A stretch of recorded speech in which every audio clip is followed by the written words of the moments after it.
everybody, how are you all doing? This blog, it's more concentrated more of architecture kind of a blog. So I'll be talking about my journey on my work, typically saying what I've learned, what do I think about this, or any whatsoever that is related to architecture will be in this kind of blog. And I think it's important for me to actually share this as well, so maybe people will understand how is it like to become an architect, especially because I am still learning. I'm still a junior architect. I'm not registered architect yet, and my goal is to become registered, and then in 5-10 years I would love to start my own as my career, though it is a journey, right, to get to that end point. So this is going to be it. Then I will be sharing my experience, mostly my experience, what I went through, my frustration, my happy moments, what I use, my technique that I use, some sort of new things regards to architecture will be in this blog. So my first topic, probably what I'm going to talk about is, let's say now you graduate your bachelor or your master's, and then you got hired in one of the companies or one of the firm, and you're really excited. You're like, oh shit, I got the job, so I got to put my gains on and I'm going to work my fucking ass off. Alright? And by the way, I'm going to be swearing as well, so just, I apologize if I offended anyone by me swearing, but it just comes naturally. I can't help it. I'm sorry. So let's say you got a job, and then you'll start within a week. Okay? What do you expect your first year of your career? And this is based on my experience. And then I've been hearing a lot of people's experience as well, and it's pretty similar on what we are going through. So a person that, wants to become an architect, goes to university and has an idea that architects is kind of a designer, building crazy shit, crazy tall buildings and wavy buildings and all that kind of stuff. We do. But that's in the long term. Think about that, okay? I'm sorry if I break your kind of a fantasy world of like, this is what architects do. Yes, we do, but that's in a very long run. Like in 10 years later, if you have that necessary experience. So your first year, a year and a half, or even 2 years, what do you do? What do I learn? What do you do at work in your first year? My definite answer to that is documentation. Okay? You learn how to document properly, document a building properly. So, for example, a construction documentation, which is you are kind of a drawing a manual, stages, or kind of a construction, kind of a manual on how to be built to the builder. That's a construction drawings. You will be doing that for, let's say, for a year and a half, because let's say about 5% of your time in the office for the first year, you will not be designing.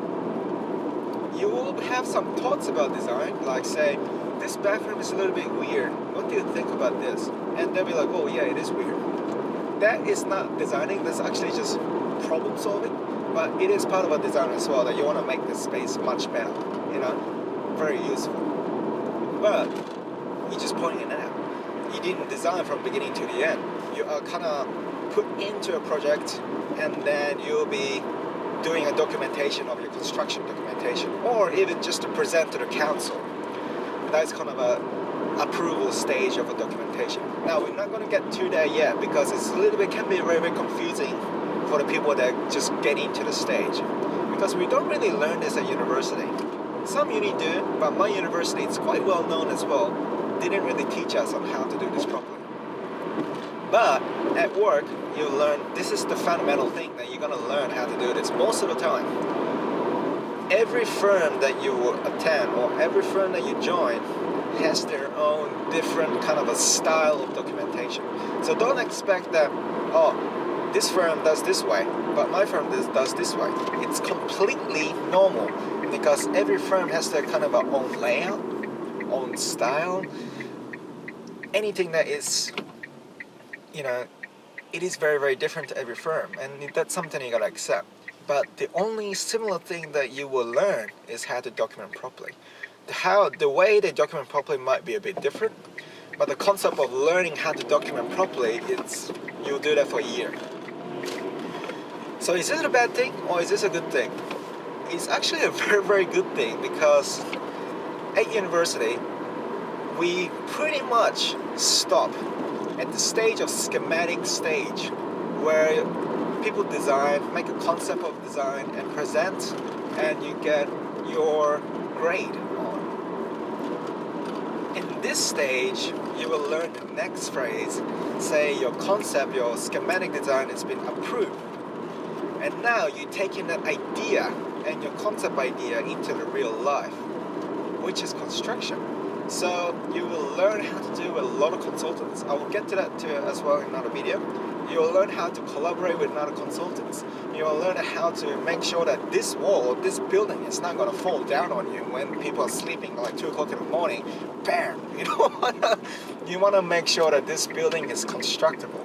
Make sure this building you learn that it is actually in the standard. I live in Australia, so you'll learn that every country will have a standard. So setback of the building, you cannot just stick out a nose of the property boundaries. That's not real. It's impossible. At university, we used to do that, but now when I think about it, that's like fucking stupid. We don't really do that until we have a proper approval from council. But 95% of the time, the council was like, "That's impossible. What the fuck are you doing?" You will learn the reality of how to build a building properly. And by means, you'll learn a lot from that, and you will know the restrictions, you'll learn the limitations of what you can do. That something that you thought that at university, I want to design something like this. But now, this thinking of I want to design like this, but you get to the next stage of saying, okay, how do I make this work? Do I need a column here to make this support? Or how do I get this extra kind of a support going on here? Or is the beam will be enough? Or is the structure column will be enough to kind of support this structure? I don't know whatsoever. Whatever ideas that will come up, you have to think realistically. That's the big difference. And the documentation will help you do that because technically you are documenting a building in real life, like kind of a real building. Like this is going to be how it's going to be built. It's not something like I want to design like this. No, that's been done already. All you're doing is you learn how to document, so you can actually learn the fundamentals and understand how it's going to assemble together. It's like learning how to, how can I call? Like it's like a Lego pieces, right? Let's say you're a Lego kind of a manufacturer kind of person, and then you have an idea. You have a person idea. Okay, so you pass that concept of in Lego design, I want to build this house. Documentation stage is kind of an instruction manual on how to build that final product, right? That's how it is. And then in progression, you will learn. My biggest learning is that you will learn how the building will come together. So how they pour slabs, or how they put the wall on top of the slab. They just don't put, a blockwork kind of a wall on top of the slab. They have so much protection, such as water vapors and water, anything. Some sort of coatings, water coatings, rain coatings. If it's a retaining wall, what do they do? You will learn all that kind of a fundamental stuff, all the details that you gotta learn. And that's what makes you a good designer or a good architect in the end, because without thinking, you will have that answer. So let's imagine you're designing something very strange or something cool. but it's nothing. It doesn't mean anything if you don't know how to solve that building or how to build that building. If you're just living in a fantasy world of say, I want to build this building, but I don't know how to. That's why you bring consultant in. That's why you bring hydraulics person in. Those kind of consultant people in. But you must be able to read or how to read those consultant building and incorporate that into your documentation stage. That's another thing too. You learn so much from documentation because you learn this little stuff that they don't teach you at university, and it will actually teach you how to build a building properly rather than a fantasy world and this is what it's going to look like in the end. No, you got to learn how to say this is going to how to look like in the end, and this is the process, and this is how it's going to be built. That's how the documentation is. So that's how what you learn.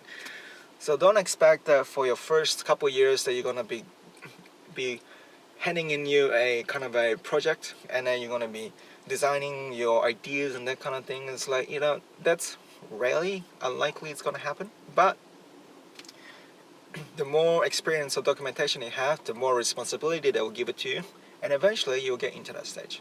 So first year, second year, expect that you'll be doing a lot of documentation, and take this as the most biggest opportunity that you can get, and you'll learn so much from it. Okay? Anyway, I'm gonna go to work, and that's my first blog for an architect. I hope that's useful, and I'll see you soon.